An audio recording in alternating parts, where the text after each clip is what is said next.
Hello everybody and welcome to another edition of As the Crow Flies Hiking. So I'm about to show you a video about the Sawyersqueeze filter system, water filter system, and the CNOC bag. For those of you guys that are experienced hikers and follow this channel for that, this would not be the video for you. It's a pretty, just a simple way, a method. But I've had a lot of questions of people that subscribe to the channel that are not backpackers, but they want to get into hiking. And though I'm sure there's plenty of reviews and demonstrations of the Sawyersqueeze and the CNOC bag or whatever system you use on YouTube. Anyway, I thought I would do just a short video to explain it, and if it helps somebody, then great. So here it is, the Sawyersqueeze and the CNOC bag for water filtration. Hope you enjoy it. Talk to you later. Welcome to another edition of As the Crow Flies Hiking. Several people on the channel, the subscribers that are not backpackers, that do different kind of genres that subscribe to the channel, have asked me about water filtration. So I thought I would do a little demonstration of what I do. It is not the only way to do it. It's probably not the best way to do it, but it is one way to do it. So I'm going to be using the Sawyersqueeze, not the mini and not the micro. I use just the regular Sawyersqueeze, and I use something called a CNOC bag that I'm going to show you. And then I use 2 smart water bottles typically when I go, depending on how much water I need. And then I also carry a gravity feed system if I need to carry it. I'm going to show you a short demonstration of what you do to filter water in the backcountry. As you can hear, I'm close to a stream, and I'll show you that on camera. So here's the system itself. Let me flip you around, I'll show you. So what we have here is the Sawyersqueeze.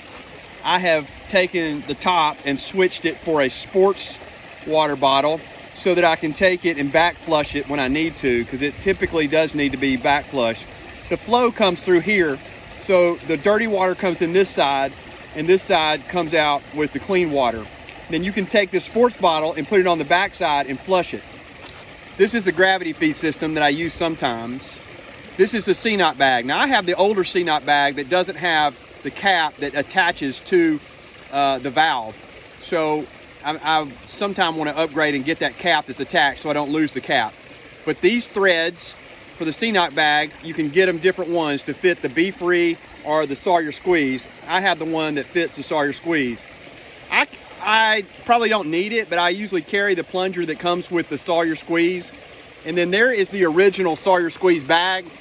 I found that these bags sometimes fail pretty quickly, so that's why I got the CNOC bag, and it's great. It's a thicker plastic material.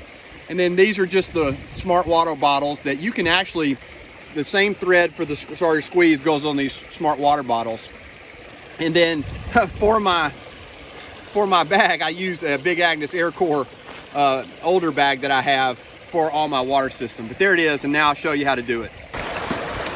All right, so let's talk about doing the Sawyersqueeze. I mean, one of the biggest things is you want to have a place where you can sit down and get good water from here. So this is a great little stream here. It's got a good flow of water. Should be fine to use. I'm going to take my CNOC bag. I'm going to take my Sawyersqueeze. And if you have the older version of the CNOC bag, you want to make sure that this cap is put somewhere where you're not going to lose it. So I always have usually my Z seat to make sure that I can have it where I can get to it. Then I take the Sawyersqueeze, obviously, and thread it onto the end. I have this carabiner on here in case I want to use the gravity system, so you can fill up this bag and then let it slowly feed into your Nalgene or smart water bottle or whatever. So you just take off the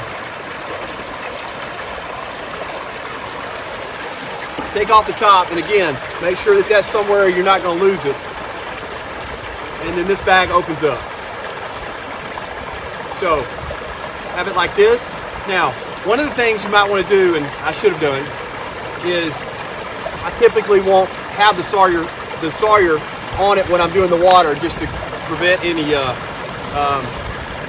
cross-contamination of the water. So let's go ahead and put the top back on it. And then you simply open the bag, find a place where you can get water. And this is great, I think, for this bag because you can just lay it and it'll fill up without any issues.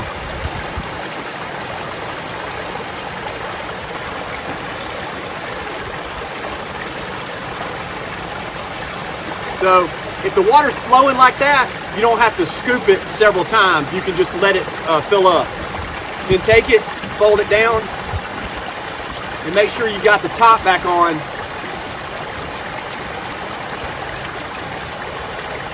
If I can do it right. Make sure you got the top back on and make sure it clicks so that you know you're not going to lose it. Then you can turn it back upside down. Got a little bit of air there.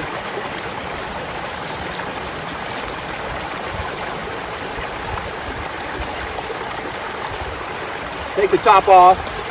Make sure you keep the top where you can find it, because if you lose that top, you're in some issues. Put the Sawyersqueeze on. And what's great about these bottles is I usually put my feet together on my smart water bottle. Again, take the top and put it right where somewhere you're not going to lose it. Again, the top of the sports water bottle, you want to put it right there where you won't lose it. Make sure it's open, and then that Sawyer top fits right down in a Sawyer. In a smart water bottle. I usually don't crank this thing down because I don't want to mess up the CNOC. And you know, if it's got a good flow and you back flushed it very well, you're not going to have any problems. But you can take it and get a better flow. You can kind of push on it a little bit. But I don't recommend taking these bags and cranking them down real hard, because it is plastic and it can fail. And there you have it. The water's going to go through there. The other thing I recommend with the Sawyersqueeze is, if it's going to go below freezing, keep it in your sleeping bag with you at night, because there is plenty of videos out there that you can see on the Sawyersqueeze that if they freeze, those fibers and stuff that are in the Sawyersqueeze can freeze up, and then they're no good after that. And a lot of people say it doesn't work after that. I'm not sure. I'm not going to try it. So I usually keep the Sawyersqueeze in the sleeping bag or quilt with me at night. And there you have it. Thank you guys for watching another episode of As the Crow Flies Hiking. This is a demonstration of the Sawyersqueeze and how to filter water with that particular device. Again, there's many ways to do it. There's other ways to filter water. This was probably not the best way, but it is one way. Thank you. Talk to y'all later.